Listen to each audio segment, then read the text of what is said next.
Good morning, good evening, कैसे आप सभी लोग। मैं आदित्य आप सबका स्वागत करता हूं हमारे बेहतरीन से चैनल न्यूमेरिकल वाला पे, जहां आज हम लेके आए हैं आपके लिए कॉन्सेप्चुअल टॉपिक को फ्रॉम चैप्टर सेकंड। ठीक है, चैप्टर सेकंड के हमने एनसीईआरटी न्यूमेरिकल्स में कुछ न्यूमेरिकल्स को कवर किया, थोड़े से रिमेनिंग पार्ट हमारे पास रह गया है और अभी हम कवर करने जा रहे हैं उसके कुछ कॉन्सेप्चुअल टर्म्स को, क्योंकि आगे जो न्यूमेरिकल्स आने वाले वहां पे हमें इनकी जरूरत पड़ने वाली है। ठीक है, तो अगर देखा जाए तो ये जो डायलेक्ट्रिक टर्म का कॉन्सेप्ट होता है ये हमारे डेरिवेशन में भी इंपॉर्टेंट होता है और साथ में न्यूमेरिकल्स के लिए भी इंपॉर्टेंट होता है। तो इसीलिए पहले हम इसे कवर करेंगे, इसके बाद हम इनके न्यूमेरिकल्स तक तो पहुंचेंगे। तो जल्दी से हाथ में कॉपी पेन ले लो ताकि इसका कॉन्सेप्ट मुझे एकदम बारीकी से समझ में आ जाए। क्या बात समझ गए? साथ में लगे हाथ हम डेरिवेशन भी उड़ा देंगे जो कि इंपॉर्टेंट माना जाता है। क्लियर है? ओके, स्टार्ट करते हैं। तो हमने लिया है capacitance of a parallel plate capacitor with a dielectric slab. एक मेरे पास कैपेसिटर है और उस कैपेसिटर के अंदर हमने एक डाइलेक्ट्रिक स्लैब को लाके रख दिया है और अब हम देखेंगे कि हमारे रिजल्ट्स में क्या क्या चेंजेस आने वाले। तो पहले बात करते हैं what is the dielectric slab. तो एक ऐसा मीडियम होता है, एक ऐसा मीडियम होता है जहां से इलेक्ट्रिसिटी पास आउट नहीं करती, डाई इलेक्ट्रिक, जहां से इलेक्ट्रिसिटी पास आउट नहीं करती है। ठीक है, और इस तरह के डाइलेक्ट्रिक मीडियम का अपना एक कांस्टेंट होता है जिसे हम स्मॉल के से रिप्रेजेंट करते हैं। ठीक है, हर एक मीडियम के लिए अपना एक डाइलेक्ट्रिक कांस्टेंट होता है, किसी का 1, किसी का 2, किसी का 0.5। ठीक है, क्लियर? तो वैसे इसकी भी वैल्यू यहाँ पे होगी। ओके, अब समझते हैं मुझे फाइंड आउट क्या करना है। तो जब मैं डाइलेक्ट्रिक स्लैब को लाके यहाँ पे रखूंगा, ऐसी कंडीशन में मेरा कैपेसिटेंस कितना हो जाएगा वो मुझे बताना है। क्या बात समझ में आई? मेरा कैपेसिटेंस कितना हो जाएगा वो मुझे बताकर देना है, ये मेरा टारगेट है। क्लियर हुई बात सबको? ओके, तो मुझे सी फाइंड आउट करना है। तो सबसे पहले आप यहाँ पे रोड मैप समझ लो। क्या समझ लो? रोड मैप समझ लो। इधर समझ लेते किनारे। अच्छा, रोड मैप समझो। मुझे पता करना है कैपेसिटेंस, तो मैंने लिखा सी का फॉर्मूला क्या होता है भाई? तो सी का फॉर्मूला होता है Q बाई वी। कितना होता है? Q by V. यानी चार्ज पता चल जाए और क्या पता चल जाए? पोटेंशियल पता चल जाए। ये दो वैल्यूज अगर मुझे पता चल गई तो मेरा काम बन जाएगा। अब इस प्लेट पे जो चार्ज आया है वो कहां से आया है? जितना चार्ज हमने सप्लाई किया है, पोटेंशियल की हेल्प से जितना सप्लाई किया, दैट इज अवर चार्ज। अब चार्ज देने के बाद जो यहाँ पे रिजल्ट डेवलप होगा प्लेट के बीच में, जो पोटेंशियल डिफरेंस डेवलप होगा वो मुझे कैलकुलेट करना है। तो प्लेट के बीच में पोटेंशियल डिफरेंस फाइंड आउट करने के लिए एक रिलेशन होता है V is equal to E into D, यानी इलेक्ट्रिक फील्ड और डिस्टेंस मल्टीप्लाई करो तो पोटेंशियल बन के तैयार होता है। ओके, तो अब मेरे पास एक क्लू आ गया कि अगर कहीं से मैं इलेक्ट्रिक फील्ड को कैलकुलेट कर लूं तो मुझे V का रिजल्ट मिलेगा और ये V की वैल्यू यहां ले जाके पुट कर दूंगा तो आराम से कैपेसिटेंस मेरा कैलकुलेट हो सकता है। ये हमारा रोड मैप है। तो हम ऐसे टारगेट करेंगे, पहले इलेक्ट्रिक फील्ड टारगेट करेंगे, इलेक्ट्रिक फील्ड से पोटेंशियल को टारगेट करेंगे और जैसे पोटेंशियल आया लाके फॉर्मूले में पुट अप करेंगे और आंसर मेरा आ जाएगा। क्या बात समझ में? क्या बात समझ में? कैसे शुरू करना है, ये नहीं कि बस कहीं से भी पता हो कि स्टेप में क्या करना है, कहां से करना है, क्यों करना है। क्या बात समझ गए? ओके, चलो शुरू करते हैं अपनी कहानी को। तो आ जाओ, ध्यान से देखते हैं। ये पहली पॉजिटिव प्लेट है, दूसरी नेगेटिव प्लेट है। तो प्लस और माइनस है, आपको दिख रहा साफ साफ। तो इसके बीच में एक इलेक्ट्रिक फील्ड डेवलप होगी 100%। तो ये बन गई मेरी इलेक्ट्रिक फील्ड E0। आउटसाइड की इलेक्ट्रिक फील्ड मैंने ले ली। ठीक है, ओके। अब ये जो इलेक्ट्रिक फील्ड है वो कितने डिस्टेंस तक को कवर कर रही है? ये डी डिस्टेंस तक को कवर कर रही है। समझ गए बात को? ओके, अब इसके अंदर हमने एक स्लैब ला के रखी, तो स्लैब की भी अपनी कोई ना कोई डिस्टेंस होगी, है ना, कोई ना कोई थिकनेस होगी। तो इस थिकनेस को मैं ले लेता हूं भाई, यहाँ पे स्मॉल टी ले लेता हूँ। क्या ले लेता हूँ? स्मॉल टी ले लेता हूँ। सिंपल सी बात है। क्या आपको समझ में आया कि मैंने क्या किया? इसके अंदर एक थिकनेस ले ली, स्मॉल टी। ओके, अब जैसे स्लैब को तुमने यहां ला के रखा, जैसे स्लैब को तुमने यहां पे ला के रखा, क्या होगा?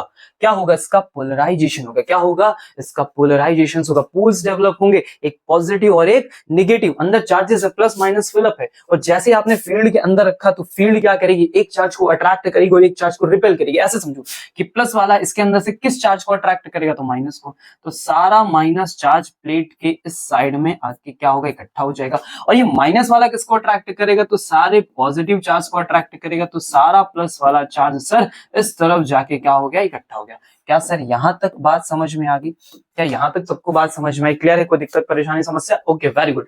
ओके, आज जो अब समझते हैं कि ये वाले इलेक्ट्रिक फील्ड का अमाउंट कितना है। अभी इसको थोड़ा सा साइड रखो कि अभी ये कुछ नहीं। अभी देखो कि बाहर जो इलेक्ट्रिक फील्ड बन रही है वो कितनी है। तो मैं लिखूं यहाँ पे, तो मैं लिख रहा हूं इलेक्ट्रिक, तो दूसरा electric field between the plates of capacitor कितनी होगी? तो इलेक्ट्रिक फील्ड में लिखूंगा E0 is equal to sigma by epsilon naught. Sir कैसे पता चला? देखो, प्लस वाली ये एक प्लेट है, पॉजिटिव चार्ज है, जो फील्ड बनती है वो सिग्मा बाय 2 एप्सिलॉन नॉट होती है। इससे जो बनेगी वो भी सिग्मा बाय 2 एप्सिलॉन नॉट होगी। दोनों का रिजल्ट हम ऐड करेंगे और ऐड करके मुझे कितना मिलेगा? Sigma by epsilon not. Chapter first में गॉस थ्योरम के एप्लीकेशन में सेकंड वाला एप्लीकेशन हमने पढ़ा है। ठीक है, वहां से रिजल्ट आया। ओके ठीक है, अब यहां तक तो बात समझ गए। अब इस फील्ड ने अंदर जाके पोलराइजेशन किया, और पोलराइजेशन की वजह से क्या होगा, इसके अंदर भी एक फील्ड बनेगी, इसके अंदर भी एक फील्ड बनेगी।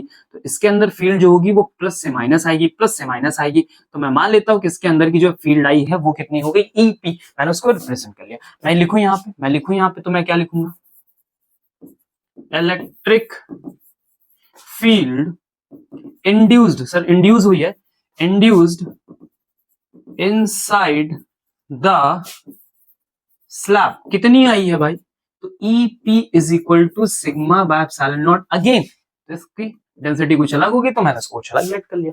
कैसे सर, देखो यहाँ पे भी एक साइड पूरा पॉजिटिव का और एक साइड पूरा नेगेटिव का, तो सेम वैसे ही रिजल्ट बनेगा जैसे इसकी वजह से रिजल्ट बना, वैसे इसकी वजह से भी रिजल्ट बन के तैयार हो गया। आगे बात समझने क्लियर है यहाँ तक सर, सबको समस्या तो नहीं, प्रॉब्लम तो नहीं, क्लियर होगी सबको बात। ओके, अब थोड़ा सा जरा इस बात को और क्लियरली समझने की कोशिश करते हैं हम लोग। तो मैं क्या कहने वाला हूं कि अंदर फील्ड बनी है EP, बाहर फील्ड है E नॉट। अगर जब ये वाली फील्ड इसके अंदर से होते हुए जाएगी तो नेट रिजल्टेंट कितना बचना चाहिए, नेट रिजल्टेंट अंदर कितना बच जाना चाहिए, तो मैं लिखूंगा net electric field inside the slab, inside the slab मैं ये लिखना चाहूंगा। तो कितना लिखूंगा, E not minus EP। E not इधर जा रहा है, EP इधर आ रहा है, तो दोनों सब्ट्रैक्ट होंगे अपोजिट डायरेक्शन में, तो कुछ रिजल्ट देंगे।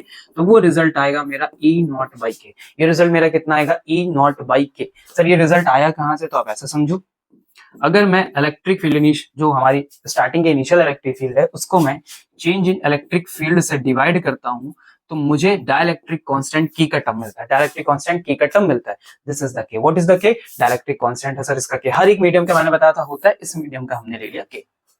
सिंपल सी बात है, समझ में आ गई यहां तक बात सबको क्लियर हुई। तो देखो हमने हर एक पॉइंट पे इलेक्ट्रिक फील्ड पता कर ली, बाहर कितनी है, अंदर कितनी बनी थी, अब नेट अंदर कितनी बनी वो भी हमें पता चल गई। क्या यहां तक सब बात समझ में आ गई? अगर इतनी बात समझ में आपको आ गई है तो चले फाइनल कैलकुलेशन करें। हमारा टारगेट क्या था, इलेक्ट्रिक फील्ड जब पता चल जाए तो क्या पता कर लो, पोटेंशियल डिफरेंस।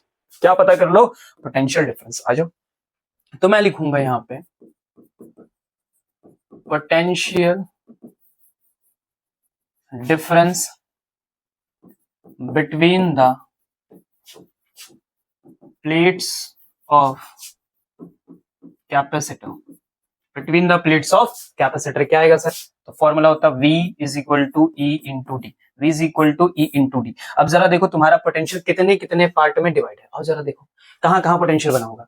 तो देखो यहाँ की इलेक्ट्रिक फील्ड बाहर की अलग होगी, इतने एरिया और इतने एरिया की इलेक्ट्रिक फील्ड अलग होगी, और इसके अंदर की इलेक्ट्रिक फील्ड अलग है, तो यहाँ का पोटेंशियल भी अलग होगा और यहाँ का भी पोटेंशियल अलग होगा। क्या सर ये बात समझ में आ रही है आपको? Very good. तो देखो मैं क्या लिखूंगा, V इज इक्वल टू लिखूंगा मैं आउटसाइड का पोटेंशियल प्लस फिर मैं लिखूंगा कहां का, पोलराइजेशन वाला पोटेंशियल।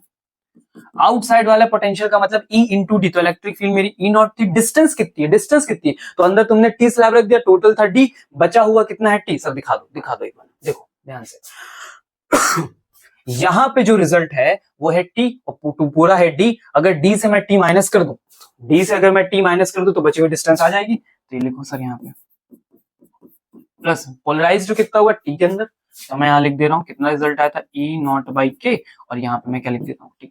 क्या यहाँ तक सबको बात समझ में क्लियर है? सिंपल। ओके आगे बढ़ते हैं, E नॉट कॉमन कर लो, E नॉट कॉमन कर लो तो मुझेगा D minus T plus T by के। कोई दिक्कत परेशानी समस्या सर? ओके अब थोड़ा आगे बढ़ते हैं, E नॉट को मैं ओपन करूं तो मैं क्या लिख सकता हूँ, sigma by epsilon not D minus T plus T by के। कोई दिक्कत परेशानी यहां तक नहीं? तो सर हमने V क्या कर लिया, कैलकुलेट कर लिया। क्या कर लिया हमने, V कैलकुलेट कर लिया। कोई दिक्कत हुई, परेशानी भी नहीं हुई?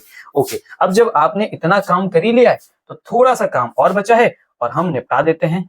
आओ जाओ देखो क्या करना है। मैंने कहा जब पोटेंशियल भी आ जाए तो क्या करना, आप लिखना C is equal to Q by V। फिर लिखा मैंने Q, अब मैं लिखूंगा V, तो मैं कितना लिख रहा हूँ, सिग्मा बाय एप्सिलॉन नॉट, और यहाँ लिख रहा हूँ D minus T plus T by के। कितना लिख रहा हूँ, D minus T plus T by के।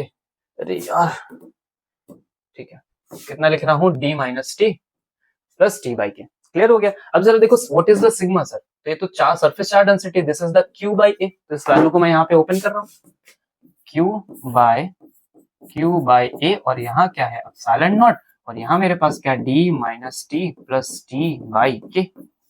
सर ये से ये निपटाए, इन भाई साहब को ऊपर लेके चलो, तो मेरे पास आ गया एप्सिलॉन नॉट ए अपॉन क्या आ गया डी, क्या आ गया भाई D minus T plus T by के।